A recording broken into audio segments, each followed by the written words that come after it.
Select करूँ तो देखो कैटेगरी में फिल्टर में हमें 1 मिल रहा है Xiaomi, तो Xiaomi आ जाएगा। प्राइस में चेंज करूंगा 19,000, तो देखो यहाँ पे हमें 19,000 मिल गया। सिमिलरली अगर मैं रेटिंग सिलेक्ट करूँ 543, तो यहाँ पे मिल रही है 543। Hi everyone, welcome back. तो लास्ट वीडियो में हमने एक कस्टम पेजिनेशन बना लिया था। इस वीडियो में हम हमारे प्रोडक्ट पेज को बिल्ड करेंगे, जिसमें हम उसी कस्टम पेजिनेशन को यूज करेंगे। तो अगर आपने वो वीडियो चेकआउट नहीं किया तो लिंक ऊपर पॉपअप हो रही होगी। तो फर्स्ट कंपोनेंट जो हमारे प्रोडक्ट पेज पे रहेगा वो रहेगा हमारा फिल्टर्स। तो फिल्टर्स बनाने के लिए एक नया कंपोनेंट क्रिएट कर लूंगा, एनजी जनरेट फिल्टर्स, और इस फिल्टर को हम लोड कर लेंगे हमारे प्रोडक्ट पेज पे।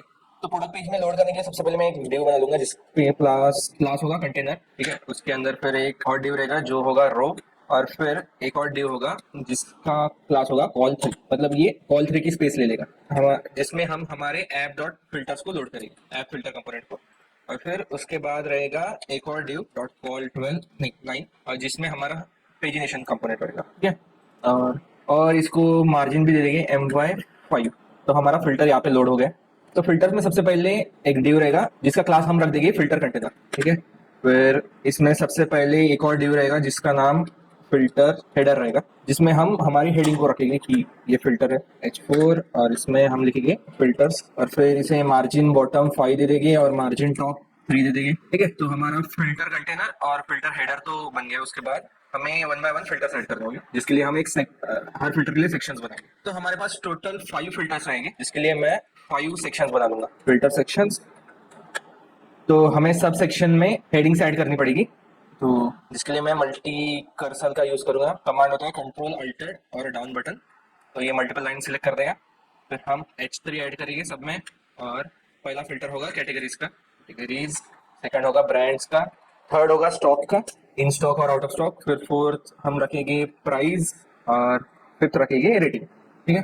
तो हमारे सेक्शंस ऐड हो गए यहाँ पे। उसके बाद हमें हमारे कोर मॉडल्स में कुछ मॉडल्स क्रिएट करने पड़ेंगे।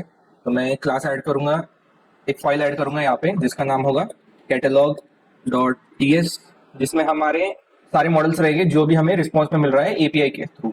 तो मैं क्विकली यहाँ पे कॉपी कर लूंगा हमारे कैटेगरी रिस्पॉन्स डीटीओ को और ब्रांड रिस्पॉन्स डीटीओ को, नल। और सेम हमें इमेज डीटीओ भी बनाना पड़ेगा, जिसके लिए मैं एक और फाइल ऐड कर लूंगा image.ts, ठीक है। तो हमने हमारे इमेज और कैटेलॉग टीएस फाइल को बना लिया, जिसमें हम डीटीओ इंटरफेस ऐड कर लिए जो भी हमारा एपीआई रिस्पॉन्स रिटर्न कर रहा है। इसके बाद हम एक कैटेगरी वेरिएबल बना लेंगे फॉर नाउ, जिसकी वैल्यू हम स्टैटिक रखेंगे, ठीक है। इसमें एरे रहेगा आईडी की वैल्यू 1, और नेम रहेगा नेम, और क्या रहेगा इमेज, जो कि नल रखेंगे। सिमिलरली मैं कुछ और कैटेगरीज ऐड कर लूंगा, ठीक है। तो मैंने कुछ कैटेगरीज ऐड कर ली, और सिमिलरली मैंने ब्रांड भी बना लिया। इसका नाम हम ब्रांड्स रखेंगे, ब्रांड्स वेरिएबल, जिसमें ब्रांड्स रहेंगे। तो हमें इसे अब हमारे HTML फाइल पे लोड करना पड़ेगा, जिसके लिए मैं यूज करूंगा मैट चेकबॉक्स। तो उसको हम इंपोर्ट कर लेंगे यहाँ पे, ठीक है। तो मैट चेकबॉक्स मॉड्यूल इंपोर्ट हो गया। उसके बाद फिर मैं यहाँ पे एक डिवाइड करूंगा जिसका क्लास होगा सिलेक्ट चेकबॉक्स, और जो कंटेन करेगा पी टैग, और जिसमें होगा मैट चेकबॉक्स। और इसके लिए सबसे पहले हमें ng4 लगाना पड़ेगा, ng4 जो कि लेगा let category from of categories, ठीक है। और हमें डिस्प्ले क्या करना है, कैटेगरी की वैल्यू, कैटेगरी डॉट नेम, ठीक है। सिमिलरली मैं कॉपी करूंगा, और ब्रांड के लिए भी हमें सेम पेस्ट करना है,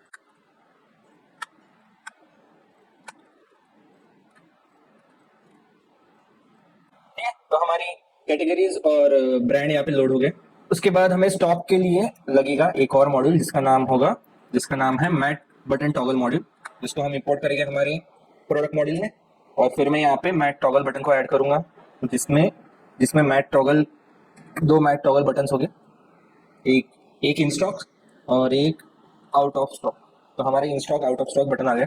उसके बाद हमें प्राइस के लिए प्राइस रेंज ऐड करनी पड़ेगी, जिसके लिए हमें लगेगा मैट स्लाइडर मॉड्यूल। सेम हम इंपोर्ट करेंगे हमारे प्रोडक्ट मॉड्यूल फाइल में, ठीक है। तो मैंने स्लाइडर का कोड कॉपी कर लिया है। इसमें 2 वेरिएबल हमें पास करने पड़ते हैं, मिनिमम वैल्यू और मैक्सिमम वैल्यू। तो मैं इसको क्रिएट कर लूंगा हमारे कंपोनेंट फाइल में। ब्रांड के नीचे मिनिमम वैल्यू जिसका टाइप नंबर होगा, और इनिशियल वैल्यू हम 0 रख देंगे। और सेम मैक्स प्राइस जिसका टाइप नंबर होगा, और अभी के लिए 3000 रख देंगे, ठीक है। तो हमारा रेंज वाला भी कंपोनेंट आ गया। उसके बाद हमें रेटिंग कंपोनेंट बिल्ड करना है। तो रेटिंग के लिए हम हमारे शेयर्ड मॉड्यूल में कंपोनेंट्स में एक रेटिंग नाम से कंपोनेंट बनाएंगे। तो जिसके लिए कमांड होता है ng जनरेट कंपोनेंट रेटिंग, ठीक है, जो कि लेगा इनपुट रेटिंग और यहाँ पे हमें इंप्लीमेंट करना पड़ेगा on init, ng on init, जिसमें हम क्या करेंगे, this dot rating equals to, अगर if this dot rating is greater than 5, then हम इसको मैक्स 5 पे सेट कर देंगे, देन इसकी वैल्यू 5 सेट कर देंगे, अदरवाइज अदरवाइज हम इसको सेट कर देंगे रेटिंग मैट डॉट फ्लोर और फिर में हमारा रेटिंग, ताकि ये राउंड फिगर हो जाए। और फिर रेटिंग बनाने के लिए सबसे पहले तो हमें कंटेनर लगेगा, ठीक है, एक और कंटेनर लगेगा, 2 कंटेनर लगेगी। फर्स्ट में हम लोड करेंगे आइकॉन स्टार नाम से मॉड्यूल, शेयर्ड मॉड्यूल में हमें मैट आइकॉन को इंपोर्ट करना पड़ेगा, मैट आइकॉन मॉड्यूल। और सेकंड कंपोनेंट में कंटेनर में हमें स्टार बॉर्डर नाम से आइकॉन को लोड करना पड़ेगा। तो यहाँ पे ng4, ठीक है, स्टार, और फिर empty डॉट कंस्ट्रक्टर, और कंस्ट्रक्टर में हमें रेटिंग को पास करना पड़ेगा। मतलब अगर रेटिंग 5 रही तो ये 5 स्टार को लोड कर देगा, अगर रेटिंग 3 रही तो ये 3 स्टार को लोड कर देगा। और फिर सिमिलरली हमें सेकंड वाले इसको भी लोड करना पड़ेगा, पर यहाँ पे -5 रहेगा, ठीक है। तो अगर 3 रहा तो 3 स्टार लोड होगा, और फिर 2 एम्प्टी स्टार, ठीक है। और फिर हम हमारे सिलेक्टर को ऐप डॉट रेटिंग की जगह एस डॉट रेटिंग कर देंगे, ताकि समझ जाए कि हमने शेयर्ड मॉडल से इसको यूज किया है। फिर हमें हमारे शेयर्ड मॉडल में रेटिंग को एक्सपोर्ट करना पड़ेगा, रेटिंग कंपोनेंट एक्सपोर्ट, ठीक है। ये हमारा रेटिंग कंपोनेंट बन गया। उसके बाद हमें हमारे प्रोडक्ट मॉडल में शेयर्ड कंपोनेंट को इंपोर्ट करना पड़ेगा, शेयर्ड मॉडल, ताकि हम हमारे रेटिंग कंपोनेंट को यूज कर पाए प्रोडक्ट मॉडल में। तो रेटिंग के लिए हमें एक वेरिएबल बनाना पड़ेगा जो कि होगा एरे, और जिसमें ऑब्जेक्ट्स होंगे, जिसमें वैल्यू होगी और सिलेक्टेड होगा, ठीक है। तो बाय डिफॉल्ट सब सिलेक्टेड फॉल्स रहेगी और वैल्यू 5 4 3 2 1 रहेगी। और इसको हमें लोड करना पड़ेगा हमारे HTML पे, जिसके लिए हमें फॉर लूप लगाना पड़ेगा हमारे रेटिंग्स पे, रेटिंग वेरिएबल पे। और फिर हमें हमारे एस डॉट रेटिंग कंपोनेंट को लोड करना पड़ेगा, जिसमें हमें रेटिंग को पास करना पड़ेगा as a rating, rating dot value, ठीक है। सेव करेंगे, लोड हो गया, ठीक है। तो हमारे रेटिंग्स भी यहाँ पे लोड हो गए। अभी हमें कुछ CSS ऐड करना पड़ेगा। तो मैंने ऑलरेडी CSS लिख के रखी है, मैं कॉपी करूंगा। सबसे पहले तो होगा कंटेनर का, जिसमें हम पैडिंग दे रहे हैं, फिर बॉर्डर दे रहे हैं 1 पिक्सल, और फिर बॉर्डर रेडियस सेम, ठीक है। यहाँ पे बॉर्डर रेडियस आ गया। सिमिलरली फिल्टर सेक्शन को, उसके बाद हमें फिल्टर स्लाइड कंटेनर है, उसको भी CSS देनी पड़ेगी, ठीक है, जिसको मैंने जस्टिफाई फ्लेक्स कर दिया और जस्टिफाई कंटेंट सेंटर। और फिर उसके बाद हम हमारे सिलेक्ट चेक कंटेनर को भी बॉर्डर दे देंगे, रेडियस दे देंगे, मैक्स हाइट 8 RM रख दिया मैंने। और उसके बाद ओवरफ्लो Y डायरेक्शन में स्क्रॉल कर दिया, ताकि जब भी कंटेंट ओवरफ्लो हो जाए वहाँ पे स्क्रॉल बार आ जाए। सिमिलरली फिल्टर स्लाइडर को भी कुछ CSS दे दिया, जैसे कि विट 90% दे दिए, फिर स्लाइडर के हैंडल का कलर व्हाइट कर दिया है, और फिर एक्टिव कलर प्राइमरी कलर कर दिया। और similarly mat button toggle check box के लिए हमने कलर व्हाइट कर दिया, बैकग्राउंड कलर भी प्राइमरी कर दिया। और उसके बाद हम स्टाइल डॉट CS में, जो कि हमारी ग्लोबल CSS फाइल है, उसमें रूट पैरामीटर में हम वेरिएबल डिक्लेयर कर देंगे, जैसे कि प्राइमरी क्लास का कलर ये वाला ग्रीन, जो कि हम पूरे ऐप में यूज कर रहे हैं। फिर सेकेंडरी बैकग्राउंड कलर, ऐसे आप जो भी आपको पसंद है वो सारे वेरिएबल्स डिक्लेयर आप कर सकते हैं, और फिर उसको यूज कर सकते हैं ओवरऑल ऐप में, ठीक है। ठीक है, तो हमारा फिल्टर कंपोनेंट सही लग रहा है। बस हमें स्टार को कुछ कलर्स देने पड़ेंगे, जिसके लिए मैं हमारे शेयर्ड कंपोनेंट में जो रेटिंग है उसमें CSS ऐड करूंगा स्टार के लिए, ठीक है। कलर स्टार का कलर दे दिया, ठीक है। अभी स्टार भी लग रहे हैं सही, स्क्रॉल बार भी आ गया, out of stock, in stock. फिर हमें हमारे स्क्रॉल को भी स्क्रॉल के लिए भी CSS ऐड कर देंगे। तो यहाँ पे देख सकते हो, जिसके मैंने स्क्रॉल बार की विड्थ 5 पिक्सल कर दी है, बैकग्राउंड कलर ट्रैक का व्हाइट रखा है, फिर हमारे स्क्रॉल बार का कलर प्राइमरी ग्रीन, ठीक है, और उसको रेडियस दे दिया 1 RM की। और जब भी हवर करेंगे हम हमारे स्क्रॉल बार पे, उसका कलर ग्रे कर दिया, ठीक है। ठीक है, तो हमारा स्क्रॉल बार ग्रीन लग रहा है। अभी हम एक और चीज मिस करके कि हमें इसको चेक बॉक्स बनाना था हमारे रेटिंग्स को, ताकि यूजर सिलेक्ट कर पाए कौन सी रेटिंग, ठीक है। तो हमारा ओवरऑल फिल्टर कंपोनेंट का HTML CSS हो गया। अभी हम इसमें लॉजिक ऐड करेंगे, ताकि जब भी यूजर कोई फिल्टर सेलेक्ट करे, ये कंपोनेंट हमें आउटपुट में वो फिल्टर दे। तो उसके लिए मैं इनपुट वेरिएबल्स ऐड करूंगा यहाँ पे, ठीक है। जैसे कि पहला है सिलेक्टेड कैटेगरी IDs, फिर सिलेक्टेड कैटेगरी ब्रांड, फिर सिलेक्टेड स्टॉक जिसकी वैल्यू बुलियन होगी, फिर सिलेक्टेड रेटिंग्स, ठीक है, जो कि एरे है ऑफ नंबर, फिर मैक्सिमम प्राइस, मिनिमम प्राइस, फिर यूजर ने जो मैक्सिमम प्राइस सिलेक्ट किया और मिनिमम प्राइस सिलेक्ट किया उसकी वैल्यू। फिर उसके बाद हमें एक आउटपुट वेरिएबल ऐड करना पड़ेगा, जिसका नाम फिल्टर चेंजेस रखा है मैंने, और जो कि इमिट करेगा object of all this change value. Then I will write one method which will have one object name selected filters, okay, जिसमें सारे कैटेगरी IDs जो भी चेंज वैल्यू रहेगी हमारे, जो भी यूजर ने सिलेक्ट किया है फिल्टर्स कंपोनेंट में, उसको हमें इमिट करना है। This dot filter changes dot emit, और इमिट में हमें हमारे सिलेक्टेड फिल्टर्स को पास कर देना है, ठीक है। तो जब भी यूजर कुछ फिल्टर सेलेक्ट करेगा, ये इस ऑब्जेक्ट को इमिट करेगा। then we have to write change events. So first I have written change event for our slider, price slider. So this is for minimum price change and this is for maximum price. So here what I am doing, I'm just setting the selected price value as selected value, merely selected max value as selected value, and then I'm emitting, then I'm calling our apply filter function. और फिर हमें इन function को assign करना पड़ेगा हमारे slider को. तो यहाँ पे ड्रैग इन नाम से एक मेथड होता है, इवेंट होता है, इसमें हमें मिनिमम प्राइस चेंज वैल्यू को पास करना पड़ेगा जो कि लेगा इवेंट. सिमिलरली हमें हमारे सेकंड वाले थम को भी, जो कि मैक्स थम होगा, उसमें max function max price change को कॉल करना पड़ेगा और इसकी वैल्यू दे देंगे हम, value equals to selected minimum price और सेकंड इसकी वैल्यू सिलेक्टेड मैक्स प्राइस. तो हमारा स्लाइडर हो गया. Then we have to write other events, like first one will be toggle rating. तो इसमें मैं बेसिकली क्या कर रहा हूँ, जो भी हमारी सिलेक्टेड रेटिंग्स है, सिलेक्टेड रेटिंग जो कि एरे है, उसमें हम सबसे पहले फाइंड करेंगे कि जो भी सिलेक्टेड रेटिंग है वो एग्जिस्ट करती है. अगर एग्जिस्ट नहीं करती है, मतलब -1, तो then we have to push that value into our array, and if it already exist then we have to remove it. For removing there is method called slice, जिसमें there we have to pass the index which we have to remove and number of element from that index, and then this one we have to call on our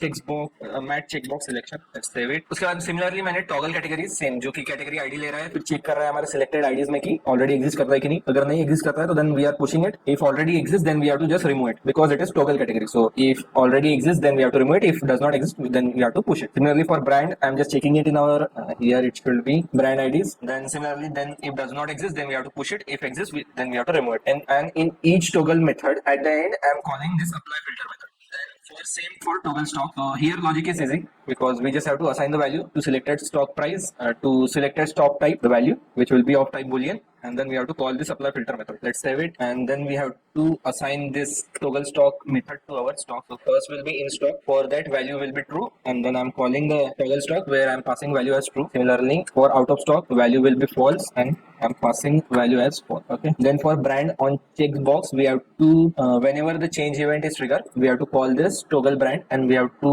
pass this brand ID. Similarly on category we have to just call category.id, and here we have to call the method which is toggle category. Okay, so all our events are integrated, and also after price I am adding one more small code which is nothing but paragraph in which small tag and where I am just displaying the minimum price and maximum price. Let's save it. Okay, तो हमारा filter ऐसे कुछ दिख रहा है जिसमें सारे categories है, ब्रांड है, फिर इन स्टॉक, आउट ऑफ स्टॉक, और फिर प्राइस रेंज अगर मैं सिलेक्ट करूँ, here it is showing 481 price. Maximum price change करूँ तो मैक्सिमम प्राइस भी चेंज हो रही है, और फिर मैं रेटिंग को भी चेंज कर सकता हूँ. तो बाय डिफॉल्ट मैंने थीम पिंक वाला सिलेक्ट किया है यहाँ पे, इसलिए सिलेक्टेड जब भी सिलेक्ट कर रहा हूँ मैं चेकबॉक्स तो इसका कलर पिंक हो रहा है, तो उसको हम ओवरराइड कर सकते हैं हमारे स्टाइल फाइल में. तो स्टाइल फाइल में हमें बस एक क्लास को ओवरराइड, मतलब ये जो सिलेक्टर है तो बस ओवरराइड करना है, जिसमें हमने बैकग्राउंड कलर हमारा प्राइमरी कलर सेट कर दिया है और बॉर्डर कलर भी हमारा प्राइमरी कलर सेट कर दिया. सेव करेंगे तो अगर अब मैं सिलेक्ट करूंगा तो ये ग्रीन आ रहा है. ठीक है, और ये CSS में वेरिएबल यूज करने का एक बेनिफिट ये है कि अगर मैं यहाँ पे कलर चेंज कर दूं, जैसे कि ये कलर करूंगा मैं और सेव करूंगा, तो देखो सारे ओवरऑल फिल्टर कंपोनेंट में इसने चेंजेस कर दिए. देखो, I don't have to go to each CSS file and then make changes. I just have to make changes in our global file. Undo कर दूंगा हमारे चेंजेस को और ग्रीन हो गया. ठीक है, तो हमारा फिल्टर क्रिएट हो गया. उसके बाद हम एक बार चेक कर लेते हैं कि हमारी जो भी आउटपुट वैल्यू है वो डिस्प्ले भी हो रहा है कि नहीं हमारे पेरेंट कंपोनेंट में. जिसके लिए मैं एक मेथड लिख लूंगा हमारे पेरेंट कंपोनेंट में फिल्टर चेंजेस नाम से, जो कि फिल्टर लेगा ऑब्जेक्ट, टाइप ऑब्जेक्ट, और एक और वेरिएबल बना देते हैं टाइप ऑब्जेक्ट, जिसकी बाय डिफॉल्ट वैल्यू अनडिफाइंड रहेगी, और हम दिस डॉट फिल्टर्स को वैल्यू फिल्टर असाइन कर देंगे. ठीक है, और फिर हमें हमारे पेरेंट कंपोनेंट के HTML पे इवेंट जो कॉल होगा उसमें असाइन कर देना है इस फंक्शन को, और इसको अभी के लिए हम यहाँ पे डिस्प्ले करेंगे फिल्टर चेंजेस और फिल्टर्स. ये ऑब्जेक्ट रहेगा राइट, तो हमें इसको जेसन टाइप देना पड़ेगा. ठीक है, अभी कोई सिलेक्टेड नहीं है. अगर मैं सिलेक्ट करूँ तो देखो कैटेगरी में फिल्टर में हमें 1 मिल रहा है, तो सिलेक्ट कैमरा सिलेक्ट करूँ तो 1 और 3. ठीक है, Xiaomi तो Xiaomi आ जाएगा. आउट ऑफ स्टॉक तो हमारा स्टॉक टाइप फॉल्स रहेगा. मैक्स प्राइस में चेंज करूंगा 19,000, तो देखो यहाँ पे हमें 19,000 मिल गया. सिमिलरली अगर मैं रेटिंग सिलेक्ट करूँ 543, यहाँ पे मिल रही है 543. रिमूव करूँ 3 को तो 54. सिमिलरली अगर मैं ब्रांड कैटेगरीज में टीवी को रिमूव कर दूँ तो 3, राइट. Xiaomi को रिमूव कर दूँ तो Xiaomi हट जाएगा. ठीक है, यहाँ पे आप रीसेट बटन भी सेट कर सकते हैं, रीसेट बटन ऐड कर सकते हैं और उस पर इवेंट लिख सकते हैं जो कि हमारे डिफॉल्ट फिल्टर्स की वैल्यू चेंज कर देगा. अगर आपको ऐड करना हो तो आप ऐड कर सकते हैं. उसके बाद हमें हमारे पेज पे एक हेडर ऐड करना पड़ेगा, तो जिसके लिए हम एक कंपोनेंट क्रिएट कर लेंगे जिसका नाम होगा ng generate component sort header, क्योंकि इसमें सॉर्टिंग फिल्टर्स आएगा ना, सॉर्ट हेडर नाम रख दिया. सॉर्ट हेडर आ गया है जिसको हम हमारे पेरेंट फाइल में ऐड करेंगे. कहाँ पे, या app.sortheader. तो सॉर्ट हेडर का मैंने HTML कॉपी कर लिया ऑलरेडी. ठीक है, तो आप स्क्रीनशॉट ले सकते हो यहाँ पे. तो बेसिकली क्या है, इसमें एक रो है, ठीक है, जिसमें पहले स्पैन में हम टोटल नंबर ऑफ प्रोडक्ट्स दिखाएंगे कि कितने प्रोडक्ट्स हैं हमारे पेज पे, और फिर उसके बाद दो दो सिलेक्ट हो गए, मतलब दो सिलेक्ट ड्रॉप डाउन हो गए, जिसमें से यूजर फर्स्ट में सिलेक्ट कर सकता है कि number of items on that page, and on second he can select the sort filter. For that we have to import first our mat select module. Okay, save it. Then we have to add some variable. First one is item to be shown. Item to be showed जिसकी type होगा number और initial value रहेगी, हम 10 रख देते हैं अभी के लिए. 10 आइटम ही दिखाएगी एक पेज पे. फिर है सॉर्ट बाय, जिससे हम फीचर रख दिया. उसके बाद शो ऑप्शन, मतलब कितने आइटम्स के ऑप्शन हमें दिखाए, तो मैंने 10, 20, 30, 50 और 100, मैक्स 100 हो सकते हैं एक पेज पे आइटम्स. और फिर सॉर्ट फिल्टर एरे रख दिया जिसका टाइप स्ट्रिंग है, जिसमें feature, price, low to high, high to low, rating और न्यूएस्ट पे ऑल करिए. ठीक है, तो हमारा हेडर ऐसे कुछ लोड हो रहा है, जिसमें हमें थोड़ी सी सीएसएस ऐड करनी पड़ेगी. इसमें क्या क्या है, first one is product found, मतलब कितने प्रोडक्ट है, जो कि है हमारा फर्स्ट वन 24 प्रोडक्ट्स फाउंड, इसको मैंने बोल्ड कर दिया. देन है व्यू टॉगल ग्रुप. ठीक है, अगर साथ में कोड कर रहे हो पॉज करके देख लो. ठीक है, तो हमारा हेडर लोड हो गया, हमारा फिल्टर भी लोड हो गया. तो यहाँ पे भी हमें इनपुट आउटपुट वेरिएबल्स ऐड करने पड़ेंगे. तो हम आइटम्स टू बी शोन में इनपुट ऐड कर देंगे, इनपुट, और फिर सॉर्ट बाय में इनपुट, और फिर हमें आउटपुट इमिट करना पड़ेगा. तो ठीक है, तो इन दो प्रॉपर्टीज को मैंने रीड ऑनली कर दिया ताकि ये इसको चेंज ना कर पाए हम. और फिर आउटपुट में हमें क्या सेंड करना है, आउटपुट इसका नाम रखेंगे हम सॉर्ट हेडर चेंजेस, जिसकी वैल्यू होगी न्यू इवेंट इमिटर, जो कि इमिट करेगा ऑब्जेक्ट और एनी. फिर हमें दो मेथड्स लिखने पड़ेंगे, item to be change, item to be show change हो गया, तो चेंज वैल्यू हमें दिखानी पड़ेगी. वैल्यू क्या होगा, नंबर होगा. और फिर this dot item to be shown equal to value. और सिमिलरली एक और मेथड लिखना पड़ेगा, अप्लाई चेंजेस, जो कि बिल्ड करेगा कौन सॉर्ट फिल्टर नाम से एक वेरिएबल, जो कि होगा ऑब्जेक्ट, जिसमें आइटम टू बी शोन नाम से वेरिएबल जिसकी value item to be shown रहेगी. और सेकंड होगा सॉर्ट बाय जिसकी वैल्यू होगी दिस डॉट सॉर्ट बाय, और sort header changes dot emit, और इसमें हम पास कर देंगे सॉर्ट फिल्टर. और देन हमें इसको कॉल करना पड़ेगा जब भी हम हमारी इवेंट्स को चेंज इवेंट ट्रिगर हो गए, तब हमें ये कॉल करना पड़ेगा. फिर उसके बाद सॉर्ट बाय चेंज नाम से एक मेथड, जो कि लेगा वैल्यू, जो कि होगा टाइप ऑफ स्ट्रिंग, इसको असाइन करना पड़ेगा हमें this dot sort by equals to value.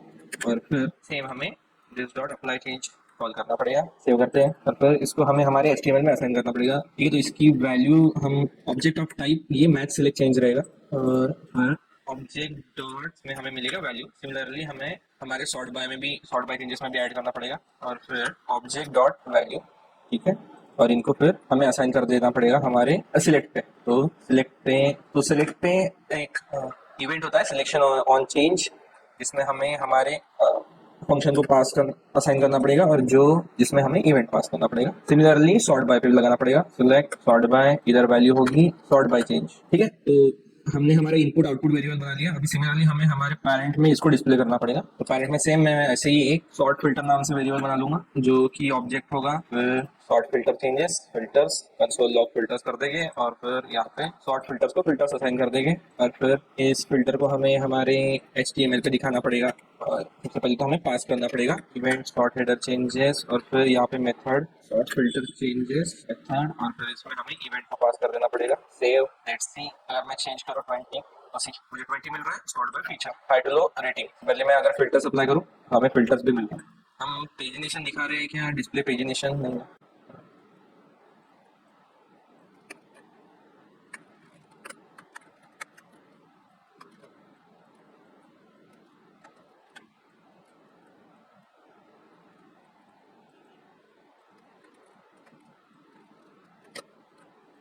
ठीक है, तो मैंने बस थोड़ा सा HTML ऐड कर दिया, इजी टू डिस्प्ले. और फिर देखो अभी हमें हमारे फिल्टर्स मिल रहे हैं जब भी मैं चेंज कर रहा हूँ. सिमिलरली रेटिंग, तो हमें ये भी मिल रहा है. पेज चेंज कर रहा हूँ तो हमें पेज इंडेक्स मिल रहा है. तो by using this we are going to call our catalogue API, जिसमें हम हमारे सारे पैरामीटर्स को पास करेंगे, ये सभी पैरामीटर्स, और फिर हमें हमारे सारे प्रोडक्ट्स मिलेंगे सॉर्टेड बाय और अकॉर्डिंग टू दिस फिल्टर्स, और जो कि हमें यहाँ पे डिस्प्ले करना है. तो अगर आपने एपीआई का भी वीडियो नहीं देखा है तो ऊपर क्लिक कर सकते हैं, और ये सारे वीडियो पार्ट प्लेलिस्ट है फुल स्टैक ई कॉमर्स, तो उसकी लिंक भी पॉपअप हो रही होगी, तो फ्रॉम स्टार्टिंग आप चेक कर सकते. तो इस वीडियो में हमने एंड टू एंड फिल्टर्स और सॉर्टिंग हेडर्स बना लिया हमारे पेज पे, जो कि इनपुट लेगा डिफॉल्ट वैल्यूज और आउटपुट देगा हमें जो भी यूजर ने सिलेक्ट किया वो वाली वैल्यूज. तो नेक्स्ट वीडियो में हम इसको इंटीग्रेट करेंगे हमारे बैकएंड के कैटलॉग एपीआई के साथ, और फेच करेंगे हमारे प्रोडक्ट्स को, जिसको हम डिस्प्ले करेंगे यहाँ पे यूजर स्क्रीन पे. अगर आपको मेरा कंटेंट पसंद हो तो इस वीडियो को लाइक करो, और अगर आप चैनल पे नए हो तो सब्सक्राइब करो। Thanks for watching.